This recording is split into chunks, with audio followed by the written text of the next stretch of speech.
María José, 11 meses. Luis Ángel, 3 años. Rosana, 11 años. Elizabeth, 16 años. Jorge Alberto, 20 años. Eric Miguel, 23 años. Elizabeth, 18 años. Marcela, 32 años. Sergio, 48 años. Lugarda, 79 años. José Melquiades, 78 años. Jesús, 84 años. Todas estas son personas robadas o desaparecidas. Sus familiares siguen buscándolas. De que esto se logre depende en gran medida lo que ocurra en esta asociación. Vamos a conocer a su fundadora. Asociación Mexicana de Niños Robados y Desaparecidos. Así. ¿Así se llamó siempre? Sí. ¿Cuánto tiempo tiene de fundada? Se fundó el 7 de septiembre de 1997. ¿Cuál es la razón de que existiera una asociación de esta naturaleza? A mí me robaron a mi nieta. ¿En qué año? En el año de 1994. ¿Tenías más nietos? Sí. Tenía otro nieto 2 años mayor que ella. Ella tenía 2 años, hijos de mi hija. Y bueno, tenía otros 5 nietos más, pero... ¿En qué circunstancias se robaron a esa niña? Llegaron a tu casa una mujer pidiendo trabajo de doméstica. ¿Qué horas eran? Eran las 9 de la mañana. ¿Quién estaba en la casa? Mi hija. ¿Sola? Sí, ella con sus 2 hijos. Esta persona se presentó como una... pidiendo trabajo de doméstica. Y posteriormente la contratamos. Y ya otro día, que era sábado, se llevó a la niña. ¿A dónde se la llevó? ¿Cómo se la llevó? ¿Bajo qué pretexto? Bueno, de hecho ya fue a tirar la basura, regresó y nadie se dio cuenta en el momento que se sacó a la niña. Mi hija y yo nos habíamos ido a trabajar. Se encontraba mi mamá, se encontraban mis sobrinos y no se dieron cuenta cuando ella sacó a la niña de la casa. ¿En qué momento la dieron por desaparecida? ¿Cuántas horas pasaron? Bueno, de hecho de inmediato mi sobrino se percata que la niña no está.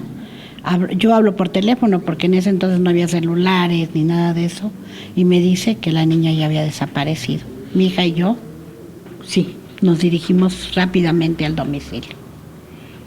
Enseguida, ¿qué hicieron? ¿Cómo empezaron a buscarla? Entre las personas que pasaban, entre los vecinos, fueron a la radio, a la televisión, ¿qué hicieron? Fuimos a la delegación más cercana, que es la Benito Juárez, y fuimos a poner la denuncia de que la niña no se encontraba. Nosotros teníamos la esperanza de que regresara, que esta mujer la hubiera llevado a dar una vuelta al parque o algo, pero no sucedió así. Perdona, ¿qué edad tenía la niña? 2 años de edad. Me imagino que era muy lista, pero ¿podía regresar sola a su casa? No, pues ella tenía 2 años apenas, no podía regresar sola. ¿Las autoridades qué respuesta o qué apoyo les dieron? Nos apoyaron porque de inmediato pues empezó la búsqueda por parte de la Procuraduría, pero se lleva tiempo y ese tiempo es oro.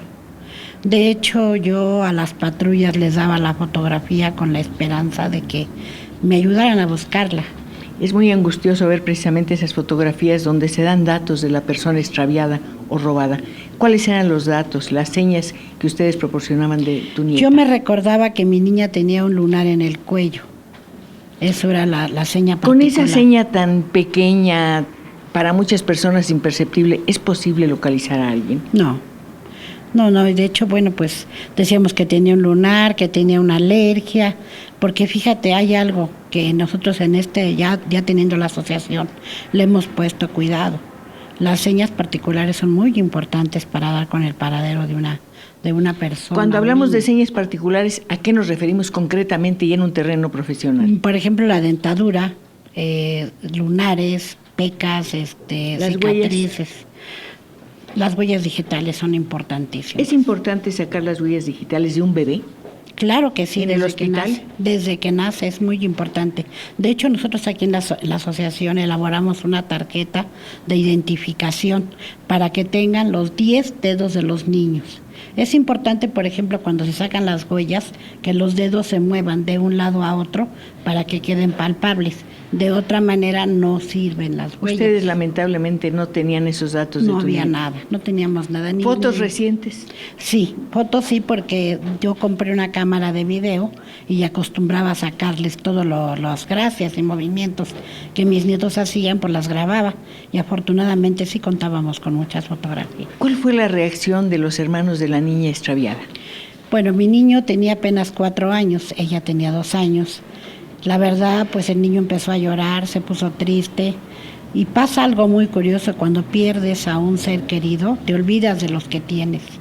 Quien se hizo cargo del niño fue la otra abuelita y nosotros nos dedicamos a buscar a la niña. Los amiguitos de la niña, los vecinos. Fíjate que cuando esta señora se lleva a la niña, estaba jugando con una amiguita con la que ella se juntaba mucho en el patio. Y esta señora le cierra la puerta a la otra niña y se lleva a Elenita, envuelta en un zarape. La vida desde el momento en que la niña desapareció hasta que la localizaron debe haber sido un infierno. ¿Qué pasó con la familia? Pues la familia, todos empezamos a buscar, perdimos trabajos, no piensas en otra cosa más que encontrar a tu ser querido. Perdón, ¿hubo alguien que empezara a culpar al otro? Llega el momento. Decir, es tu culpa, la niña se fue porque no la cuidaste, porque te fuiste a trabajar, etcétera. Pues mira, no nos culpábamos, nada más nos dedicábamos a buscar. Y de hecho el primer día cuando toda la familia nos juntamos, unos al aeropuerto, otros a las centrales camioneras, a mí me tocó ir a ferrocarriles nacionales. Y yo cada niño que veía lo destapaba porque pensaba que en ese niño iba a encontrar a mi nieta o la iba a ver en algún lado. ¿Llegó un momento en que pensaste, no la voy a volver a ver? Sí, lo pensé en muchas ocasiones. Pero yo me agarraba de Dios y le pedía mucho a Dios que me la volviera a regresar. La verdad es algo muy terrible. ¿Se tiene un instinto, se sabe que una persona está viva, que va a regresar? Yo sentía que la niña estaba viva. Me angustiaba ver que mi hija se adelgazaba y se adelgazaba. Entonces yo a Dios le prometí, Dios, ayúdame a encontrar a mi hija. La respuesta de esa súplica, ¿cuándo llegó? ¿En qué fecha? ¿Cuánto tiempo después? En 5 días llegó.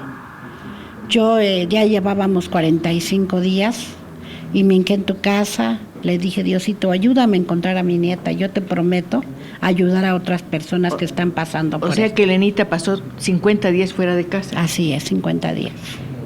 ¿Dónde la encontraron? ¿Cómo la recuperaron? Bueno, de hecho, roban otra niña el 4 de enero y en Tláhuac. Entonces, los tíos andan pegando volantes y una persona le dice, allá en San Agustín venden niños. Ellos van a San Agustín, se hacen pasar como personas que van a comprar una niña y así es como dan con esa banda de robachicos.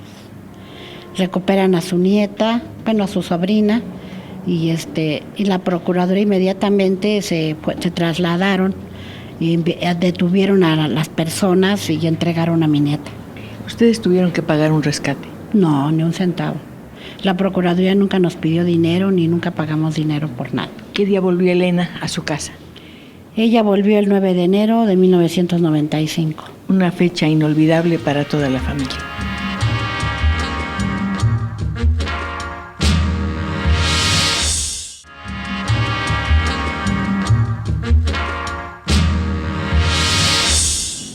Elenita regresó a su casa 50 días mayor de la edad que había tenido cuando lamentablemente desapareció.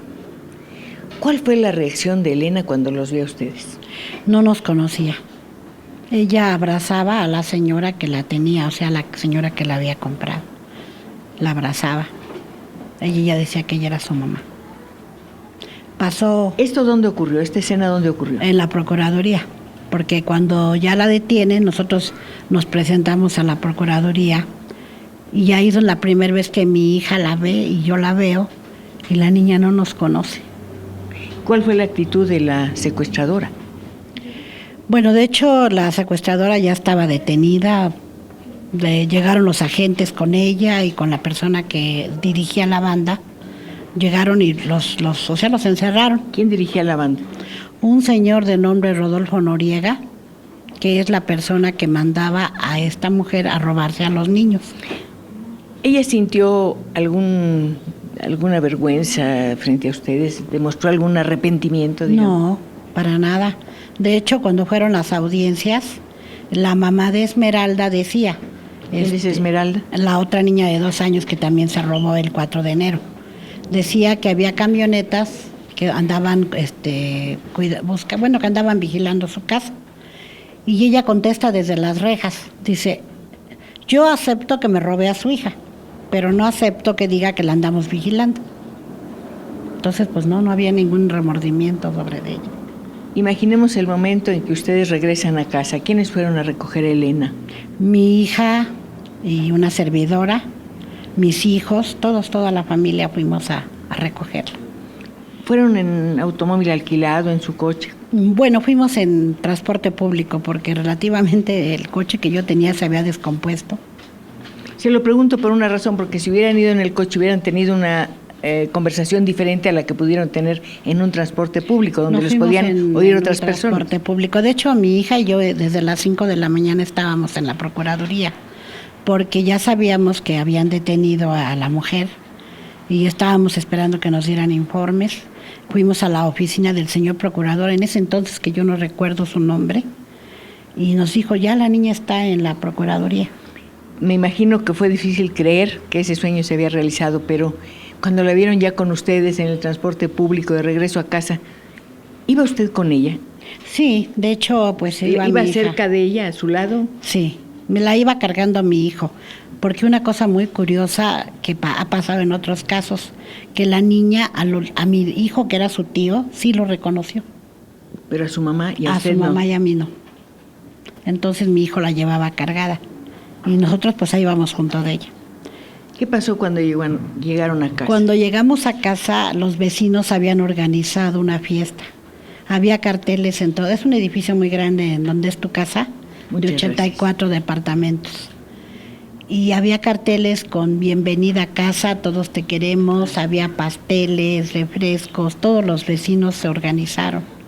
Entonces fue algo muy hermoso cuando la regresamos, cuando la llevamos a casa. Ante ese mundo recuperado, ¿cómo reaccionó Elena? Estaba como ida, o sea que ella pues veía todo, no estaba como ida, no reflexionaba, pues sí, no se veía triste. De hecho, nosotros supimos que la niña estuvo encerrada, la tuvieron encerrada y posteriormente ella le tiene mucho miedo al encierro hasta la fecha. ¿Qué otros vestigios de esa malísima experiencia han notado ustedes? Nada más eso, que ella le tiene miedo al encierro, pero pues con el tiempo lo va superando, porque pues ella desde que nació, desde que volvió a nuestro lado, ella se ha visto puro hablar de niños robados. Desde ese momento yo empecé a ayudar a las personas y a transmitirles lo que yo había aprendido dentro de la búsqueda, y precisamente es lo que ella ha visto siempre, niños robados. ¿Ella tiene muñecas? Sí. ¿Alguna vez en sus juegos habla de muñecas robadas? No. De hecho, pues ella tenía muñecas, pero ya después de que regresó, como que ya no se le dio mucho jugar con muñecas. Pocas amigas, es muy comunicativa. Es lo que iba a decir, ¿cómo cambió su vida? Pues sí, ya empezó ya a tener amigas, a platicar con las amigas. De hecho, ya ella es casada y se desenvuelve mucho. ¿Hablan ustedes de esta experiencia? Siempre se habla de niños robados. Siempre. ¿Pero hablan de la experiencia de Elena? Sí, muchas veces. De hecho, ella misma ha hablado de su experiencia. ¿Qué edad tiene ahora? 20 años. Es casada, me dice. Es casada, ella tiene una niña de 5 años. ¿Qué actitud tiene frente a su hija, Elena? Pues la normal, ya no le quedan secuelas. Yo siento que ya no, porque lleva una vida normal. O sea, pues sus emociones son un poco violentas. ¿En qué sentido? En que todo quiere rápido. Ella es así, muy activa. Del momento en que desapareció Elena Al momento en que estableciste esta asociación, ¿cuánto tiempo pasó? Fue de inmediato que empezamos a trabajar. ¿En dónde? En la casa, o sea, no había oficinas, fue en la casa, sin asociación. Empezamos a ayudar a las personas que estaban pasando por la misma... ¿Cómo se enteraban? Por los medios de comunicación. De hecho, pues salimos en muchos medios de comunicación y las personas llegaban. Tenías tú, mejor dicho, la certeza de que podrías ayudar? Sí, porque yo se lo prometí a Dios. Cuando estaba en la búsqueda, yo le prometí a Dios que si Él me regresaba a mi niña, yo iba a dedicar mi vida entera a ayudar a otras personas. Lo que es la vida, ¿verdad? Tú fuiste en busca de realizar el sueño de recuperar a tu nieta y gracias a que lo lograste, hoy muchos hombres y mujeres pueden justamente vivir la experiencia de recuperar a sus seres queridos.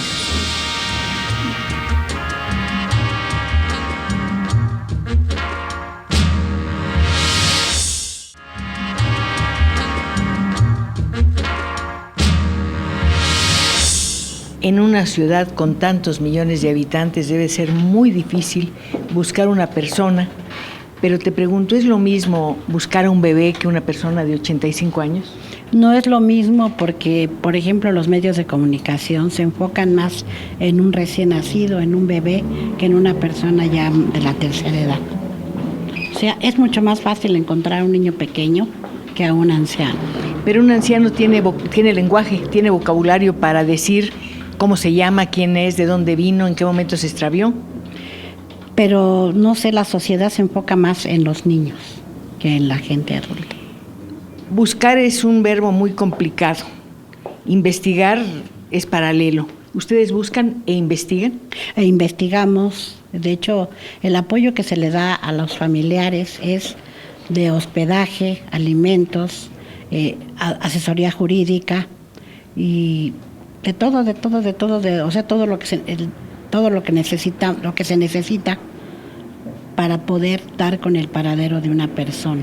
Todo lo que me dices, todo el servicio que prestan implica dinero. ¿Quién aportó o aporta los fondos? Pues nosotros nos mantenemos de donativos. Quien nos apoya actualmente ahorita es Coppel, unas tarjetas que están saliendo a la venta, una empresa que también ahorita por cada tarjeta que se venda nos van a dar 10 pesos. Pero hay algo importante, creo que tú participaste en Iniciativa México. Yo fui sexta finalista de Iniciativa México, recibí 3 millones de pesos, 1,5 millones del gobierno y 1,5 millones por parte de Iniciativa México. ¿Con eso compraste este piso? Con eso compramos este departamento, compramos un vehículo, equipo para trabajar, papelería. Se hicieron algunos viajes para recuperación de niños. Perdona, ¿cuántos de los niños que se extravían son localizados en el Distrito Federal? O también me gustaría saber hacia dónde los llevan por lo general. Bueno, si a un niño lo pierdes en el Estado de México, no lo vas a encontrar en el Estado de México, lo encuentras en otros estados de la República. ¿En dónde? Por ejemplo, hemos encontrado en Guadalajara, en Oaxaca, en Veracruz. Perdón, ¿alguno de esos niños sale de la República Mexicana? Sí. Hemos tenido recuperaciones en Estados Unidos también, 3 recuperaciones. ¿Algún investigador, algún profesional de este tipo de trabajos te ha asesorado, te ha enseñado, te ha hablado de leyes, por ejemplo? Tenemos 2 abogados que nos apoyan con lo jurídico, o sea, son profesionales, que es el licenciado Jonathan Ramírez Rosete, el licenciado Alejandro Jiménez. ¿Cuántas personas han recuperado? Más de 1,500 niños hemos recuperado en el trayecto. ¿El rango de edades? Pues han sido bebés, personas de la tercera edad, de todas edades se han llegado a recuperar. ¿Cuál es el tiempo más breve en que ha permanecido desaparecida una persona? 1 día y medio. ¿Y el mayor tiempo? Han sido 23, 25 años. 25 años. Es muchísimo tiempo. Sí. Cambiamos a veces en un mes o en un año, pero en 25 mucho más. Quienes perdieron a esa persona se daban cuenta de que el hombre desaparecido de ninguna manera sería el mismo que iban a encontrar. Pues yo siento que sí, pero bueno, me gustaría mucho contarte. Es una señora de pelo largo, blanco, ya grande la señora. Viene en el mes de abril a solicitar el apoyo. Y en el mes de octubre, gracias a un programa de televisión, recibimos una llamada de una persona que conocía a su hijo. Era hombre. ¿Cómo se llamaba? Solamente dame el primer nombre. Se llamaba Salvador. Salvador. Él ya era un arquitecto. Estuvo viviendo en el DIF del Estado de México todo ese tiempo. Y la señora lo recuperó y al día siguiente año la señora murió. Pero murió ya tranquila. O sea, esperó para morirse la llegada de su hijo. La llegada de su hijo. ¿Has vuelto a ver ese hombre, Salvador? No. Regularmente cuando recuperamos ya no volvemos a ver a las personas. Es muy, muy difícil. ¿Es difícil el trato o es difícil volver a vivir la situación? Yo siento que a las personas no les gusta volver a vivir la situación, porque ellos se van y ya no vuelven, o sea que ya quieren olvidarse de esa pesadilla. Dijiste algo que me importa, se van y ya no vuelven.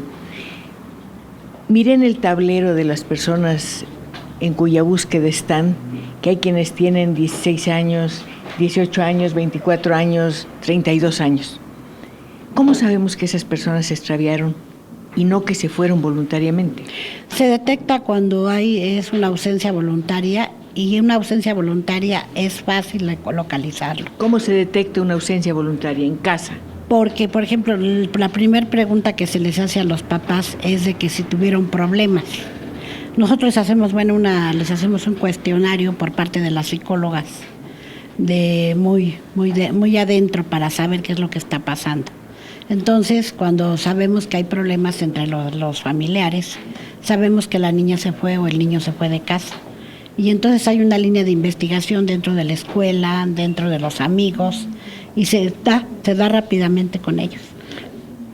Lo difícil es cuando no tienen problemas con los papás y que salen a algún lado. De hecho, a escasos 200 metros se llegan a desaparecer las jovencitas, que es el problema que ahorita nos está llegando más a menudo.